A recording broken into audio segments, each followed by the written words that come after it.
And here we are, Pewter Power. I'm Mike Deem. He's Football Joe Bell, and we are ready to go here talking about the Indianapolis Colts. Woo! Now, I predicted 34-17. They aren't. There we are. Here I am. Now, I predicted 34-17. You predicted 24-10. So we actually were both right. Yeah. On one side or the other. Yeah, I gave You were him, I gave him closer. less. I gave our defense a little bit more credit than you did. And I gave our offense way more credit than they needed. Then more credit than the referees were going to allow. Totally agree with that. And we're going Totally to agree with discuss that a little bit further on into this segment. But Let's get into it a little bit, though. But 24-17, not a lot of offense in the first. Again, they start slow, okay? And yeah. Slow. It's a pain. It's painfully aware that this is not going to change over the course of the year. So we're just going to have to get used to it, I think. Well, the sad thing is it's going to bite them in the rear end. It is. At some point, they play the New Orleans Saints. They play the Atlanta Falcons again. They've got teams that are going to score points early, and they're not going to be able to catch up. I mean, certain teams like New Orleans, you're going to fall into a situation where they're going to score 20, 24 points in the first half.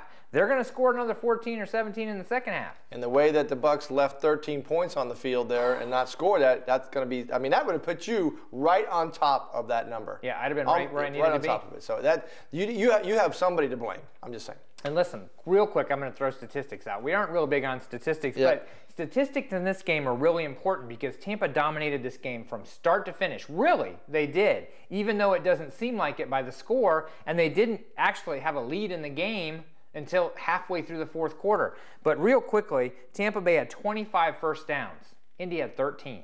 Okay. First big one. Overall yardage, Tampa Bay had 466 yards compared to 318. A new Tampa Bay record, by the way. Yeah. 192 yards rushing to 62. You get where I'm going here? Yeah. Time of possession, 39 minutes to 21. Here's the kicker. Let's talk about penalties. Tampa Bay had 14 penalties for 106 yards, and more than an entire football field in penalties in one game. And two of them brought back scores. Yeah, one was a field goal and one was a touchdown. Exactly. Two plays. And Tampa needed to find a way to win this game, and they did.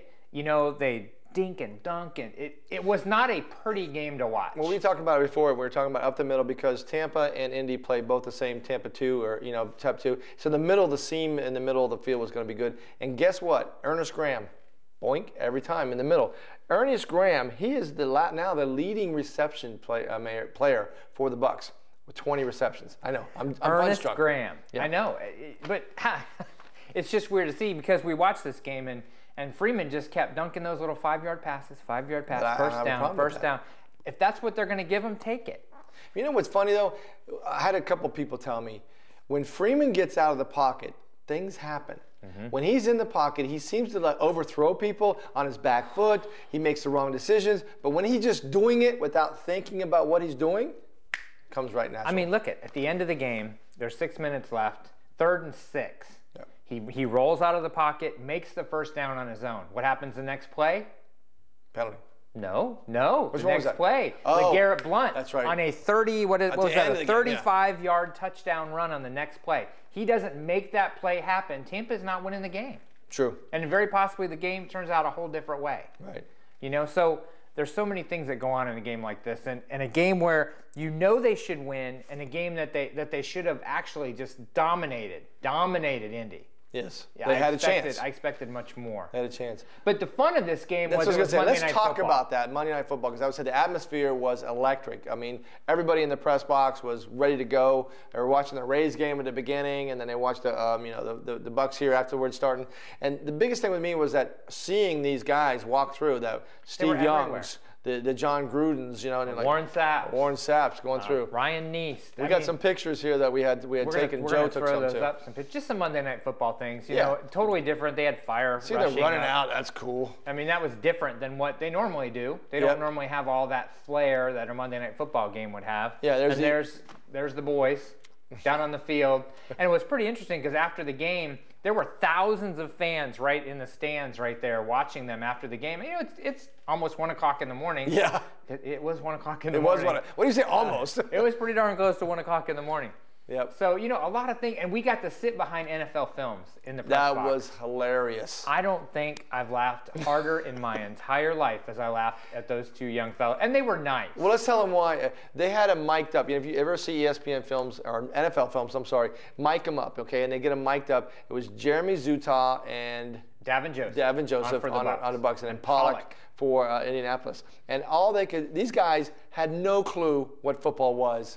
The one guy kept saying, "Where's number 75? Where's number 75?" I said, "It's that really big guy with the dreads falling out the back. That's Davin Joseph, the guy that you have a piece of tape on the mic with his name on it and his number on the machine." I saw that too on the front end. They couldn't read it well. And then everything they would say though is all in sound speak or music speak, wavelength and sound waves. And I'm like, okay. Zero about football. Tony Dungy, they put a big thing on Tony Dungy and have him on the jumbotron. Yeah. His name underneath him. Hey, there's Tony Dungy. They're talking. Who's that guy next to him? Well, the guy next to him is Derek Brooks with his name underneath. Future Hall of Famer. Derek Brooks. Yeah. No idea they had no idea who Derek Brooks was. Even when they knew his name, they didn't know who he was. And they didn't know, down in distance, they weren't, what's going on? Why did Who's got the ball? Why did they do that? They're talking to it, and then they would stop talking and say, "Well, did you hear the static on that?" They're just talking sound. It was hilarious, honestly. I laughed more at them than I did anything else. I really wish we could have got a button so we could have plugged in there and got some of that. They were talking about one with a penalty with Pollock and the guy next to him said, "Who went on? Who had the false start?" And the guy said, "It was me." Yeah. So they know. They understand completely what's going on there. And they did say that there was a lot of cursing going on. A ton of very foul language going on in the scrimmage and in the line of scrimmage. Oh, man. Just before we get out of this segment, let's real quick, we want to say that Tampa had 4 sacks. They held a die to 41 yards. They did everything my keys to the game said they needed to do last week, and they won the game. And they just gave up a couple big plays to Pierre Garçon, and that's pretty much it, to be honest with you. So we're going to come back. We're going to talk about the San Francisco 49ers. This is a big game. Tampa's going all the way over to San Francisco on a short week.